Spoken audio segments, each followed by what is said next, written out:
Kerala Blasters 2 വിദേശ താരങ്ങളുമായിട്ടുള്ള signing ഏകദേശം പൂർത്തിയായി കഴിഞ്ഞു എന്നുള്ളതാണ് ഇപ്പോഴത്തെ റിപ്പോർട്ട്. താരങ്ങൾ ഏതൊക്കെയെന്ന് ചോദിച്ചാൽ മാരിൻ ജക്കോലിസ് എന്ന ക്രൊയേഷ്യൻ താരം നേരത്തെ വീഡിയോ നമ്മൾ വ്യക്തമാക്കിയതായിരുന്നു. 27 വയസ്സ് മാത്രം പ്രായമുള്ള ക്രൊയേഷ്യൻ അറ്റാക്കർ, ലെഫ്റ്റ് വിങ്ങും അതേപോലെ സെൻട്രൽ ഫോർവേഡും ഒരേ രീതിയിൽ കൈകാര്യം ചെയ്യാൻ കഴിയുന്ന ഒരു താരമാണ് ഇദ്ദേഹം.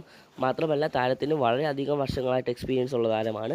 സോ ഇപ്പോൾ കളിക്കുന്ന മെൽബൺ സിറ്റിക്ക് വേണ്ടിയാണ് ഓസ്ട്രേലിയൻ ലീഗിൽ, ലോണിലാണ് വന്നിരിക്കുന്നത്. സോ മികച്ച എക്സ്പീരിയൻസ് ഉള്ള ഈ താരം കേരള ബ്ലാസ്റ്റേഴ്സിന് മികച്ചൊരു മുതൽക്കോട്ട് തന്നെയാണ്. അതേപോലെ ക്രിസ്ത്യൻ പൊട്ടാഷിയോ എന്ന ചെന്നൈയിൻ എഫ്.സിയുടെ താരം, കഴിഞ്ഞ വർഷം ചെന്നൈയിൻ എഫ്.സിക്ക് വേണ്ടി മികച്ച രീതിയിൽ സെൻട്രൽ മിഡ്ഫീൽഡർ പൊസിഷൻ കൈകാര്യം ചെയ്ത ഈ താരം വളരെ എക്സ്പീരിയൻസ് ഉള്ള മിഡ്ഫീൽഡറാണ്. 32 വയസ്സാണ്. ഇറ്റാലിയനാണ് ഇദ്ദേഹത്തിൻ്റെ നാഷണാലിറ്റി. ഇറ്റലിയിലാണ് ജനിച്ചു വളർന്നത്. താരം ഏറ്റവും മികച്ച ക്ലബ്ബ് കളിച്ചിട്ടുള്ളതെന്ന് വെച്ചാൽ ലാസ് പാൽമസ് എന്ന മെക്സിക്കൻ ലീഗിൽ വളരെ എക്സ്പീരിയൻസ് ഉള്ള താരമാണ്. മെക്സിക്കൻ ലീഗ് ക്ലബ്ബായിട്ട് ലാസ് പാൽമസിന് വേണ്ടി വളരെയധികം എക്സ്പീരിയൻസ് ഉള്ള 32 വയസ്സുകാരൻ കേരള ബ്ലാസ്റ്റേഴ്സിൻ്റെ മിഡ്ഫീൽഡിൽ മികച്ചൊരു പൊട്ടൻഷ്യൽ ആയിട്ടുള്ള പ്ലെയർ ആകാൻ സാധ്യത വളരെ കൂടുതലാണ്. വീഡിയോ ഇഷ്ടപ്പെട്ടാൽ പ്ലീസ് സബ്സ്ക്രൈബ് മൈ ചാനൽ.